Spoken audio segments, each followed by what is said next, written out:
আসসালামু আলাইকুম। এখন আমি আপনাদেরকে নাসলিমা বানিয়ে দেখাবো। মালয়েশিয়ান একটা বিরিয়ানিকে বলে নাসলিমা, তো সেই নাসলিমাটা আপনাদেরকে বানিয়ে দেখাবো। বাসায় এই রেসিপিটা তৈরি করে খাবেন, অনেক সুস্বাদু, অনেক ভালো লাগবে খাইতে।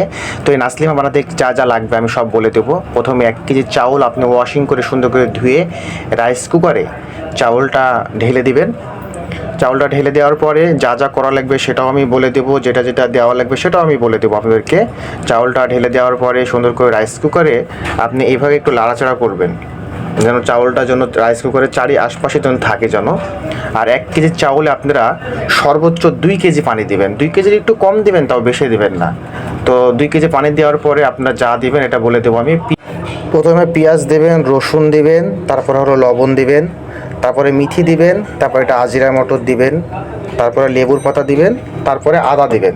আমার মতন করে সুন্দর করে কেটে আগে প্লেটে আপনারা নিয়ে নেবেন। নেওয়ার পরে এভাবে রাইস কুকারের ভিতরে ঢেলে দিবেন। হ্যাঁ, একবারও ঢেলে দিতে পারেন, আমি আস্তে আস্তে অবশ্যই ঢালতেছি আপনাদেরকে দেখানোর জন্য, আপনাদের জন্য সুবিধা হয়। তো রাইস কুকারের ভিতরে আপনারা একটু এলোমেলো করে সব কিছু ঢেলে দিবেন। ঢেলে দেওয়ার পরে যেটা করা লাগবে সেটা আমি বলে দেব।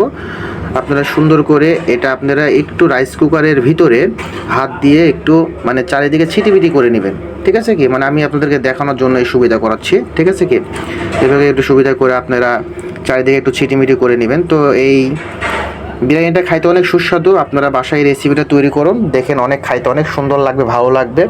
আমি নিজে খেয়েছি, নিজে তৈরি করছি, অনেক ভালো লাগছে। তারপরে আপনারা কোকোনাট দিবেন। কোকোনাট আপনারা পরিমাপ মতন করে আপনারা কোকোনাট দিবেন। ঠিক আছে কি, আপনারা সর্বোচ্চ 2 চামচ দিতে পারেন, 3 চামচও দিতে পারেন, কোনো সমস্যা নাই। কোকোনাটটা এভাবে আপনারা ঢেলে দিবেন।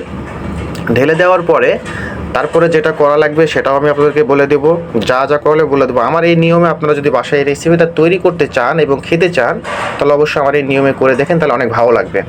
তারপরে আমরা দেবো হলো পিলান্টা, যাকে বলা হয় মালয়েশিয়ান ভাষায় ঘি। এটা একদম খাঁটি ঘি।